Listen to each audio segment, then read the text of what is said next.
Halo Teknolovers, hubungan Israel dan Rusia mulai menunjukkan kehati-hatian. Sejauh ini, Israel sebisa mungkin menghindar dari segala bentuk kecaman karena tidak ingin merusak hubungannya dengan Rusia. Namun kini Israel akhirnya angkat suara terkait pernyataan Rusia yang menyebut Presiden Ukraina, Volodymyr Zelensky mirip dengan Hitler lantaran sama-sama orang Yahudi. Israel geram dan menilai Rusia telah merendahkan orang Yahudi. Israel kemudian memilih memihak kepada Ukraina. Jika dihadapkan dengan Rusia, bagaimana kekuatan Ukraina dibantu Israel? Mari ketahui bersama kekuatan militer Israel versus Ukraina. Namun sebelum lanjut, klik subscribe dan nyalakan bel notifikasimu dulu yuk. Update terus informasi terbaru dari teknologi populer.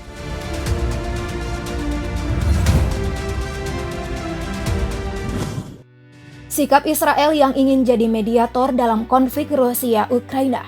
Banting haluan dengan mengutuk invasi Rusia ke Ukraina. Negeri Zionis ini waspada terhadap ketegangan hubungannya dengan Moskwa yang dinilai sebagai biang kerok kekuasaan di negara Suriah, di mana Israel mengkoordinasikan serangan terhadap pengerahan Iran. Nah, di tengah hubungan Israel yang kini memanas dengan Rusia, para pejabat di Israel siap siaga mengirim lebih banyak bantuan militer dan kemanusiaan ke Ukraina. Di antara bantuan yang akan dikirimkan, seperti sistem pertahanan untuk melindungi pasukan di darat, ada juga perlengkapan tempur pribadi dan sistem peringatan. Sikap berani Israel yang akhirnya mengirim bantuan ke Ukraina dilakukan setelah Israel diminta tegas terhadap Rusia oleh Amerika Serikat dan Uni Eropa. Sebab tidak ada tanda-tanda perdamaian Rusia dan Ukraina jika kita melihat misi masing-masing negara. Rusia disebut akan terus memberi tekanan sampai Ukraina menyerah dan kembali bersatu dengan Rusia. Rusia telah menuding Israel mendukung gerakan neonazi di Ukraina. Tuduhan yang diutarakan oleh Menteri Luar Negeri Rusia, Sergei Lavrov ini menimbulkan sensi Israel dan tak lagi tinggal diam. Tudingan Rusia itu berdasar atas pernyataan soal tuduhan Lavrov mengatakan bahwa Presiden Ukraina Volodymyr Zelensky adalah seorang Yahudi dan mirip Hitler. Statement ini tidak termaafkan oleh Israel.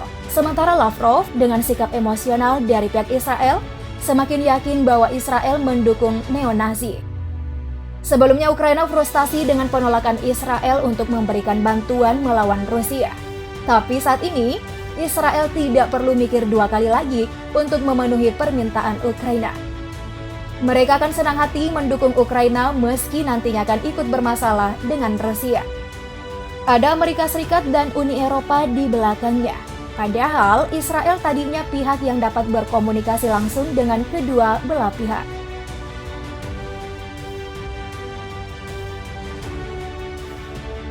Selanjutnya yuk kita beralih pada kekuatan militer Israel dan Ukraina. Dari laman GFT menempatkan Israel di ranking ke-18 dunia, sedangkan Ukraina di ranking ke-22.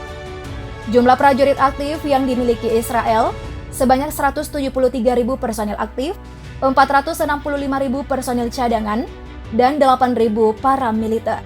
Sedangkan Ukraina memiliki 200.000 personil aktif, 250.000 personil cadangan, dan 50.000 paramiliter.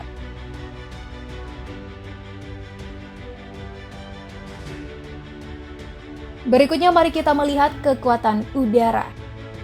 Pesawat tempur Israel memiliki 241 unit, sedangkan Ukraina 69 unit.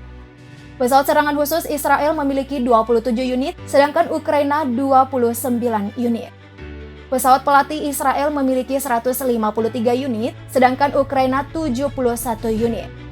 Pesawat pengangkut Israel memiliki 15 unit, sedangkan Ukraina 32 unit. Pesawat misi khusus Israel memiliki 23 unit, sedangkan Ukraina hanya memiliki 5 unit saja. Untuk helikopter, Israel memiliki 127 unit, sedangkan Ukraina 112 unit. Helikopter serang Israel memiliki 48 unit, sedangkan Ukraina 34 unit. Jika kita jumlahkan, armada udara Israel mencapai 634 unit, sedangkan Ukraina 352 unit. Total armada kedua negara yakni 986 unit.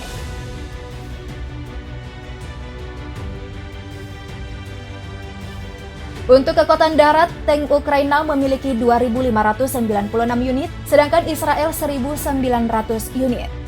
Kendaraan lapis baja, Ukraina memiliki 12.303 unit, sedangkan Israel 8.044 unit. Nah, untuk artileri derek, Ukraina memiliki 2.040 unit, sedangkan Israel 300 unit. Artileri gerak, Ukraina memiliki 1.067 unit, sedangkan Israel 650 unit.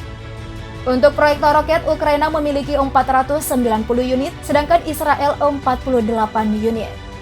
Di sektor darat, Ukraina memiliki begitu banyak kendaraan tempur, yakni 18.496 unit. Sementara Israel sebanyak 10.942 unit. Wah, ternyata armada militer darat Ukraina lebih banyak ya.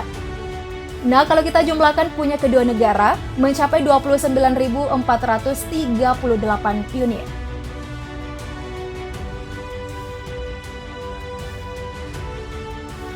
Berikutnya mari kita melihat kekuatan laut. Untuk kapal induk baik Israel maupun Ukraina sama-sama tidak memiliki satu unit pun. Begitu juga untuk kapal perusak, Israel dan Ukraina tidak memiliki satu unit pun.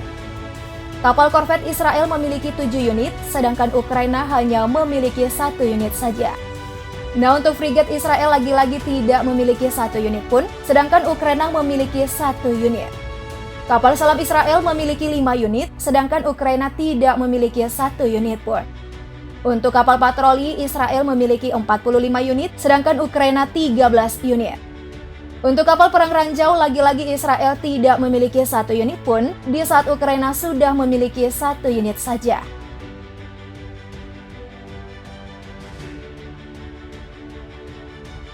Selain armada tempur, ketersediaan anggaran militer juga mendukung kekuatan suatu negara. Nah, untuk tahun ini, Israel menyediakan anggaran militer sebesar 17,8 miliar US dollar, sedangkan Ukraina 11,8 miliar US dollar. Bukan hanya itu, ada juga nih faktor logistik terdiri dari Angkatan Kerja Israel 3.893.000 jiwa, sedangkan Ukraina 17.990.000 jiwa. Israel memiliki 41 unit kapal sipil, sedangkan Ukraina memiliki 409 unit. Untuk pelabuhan dan terminal utama, Israel memiliki 5, sedangkan Ukraina ada 6. Sepanjang 19.555 km cakupan jalan raya yang dimiliki Israel, sedangkan Ukraina 169.694 km. 1.384 km rel kereta api yang dimiliki Israel, sedangkan Ukraina 21.733 km. Israel memiliki 42 bandara, sedangkan Ukraina 187 bandara.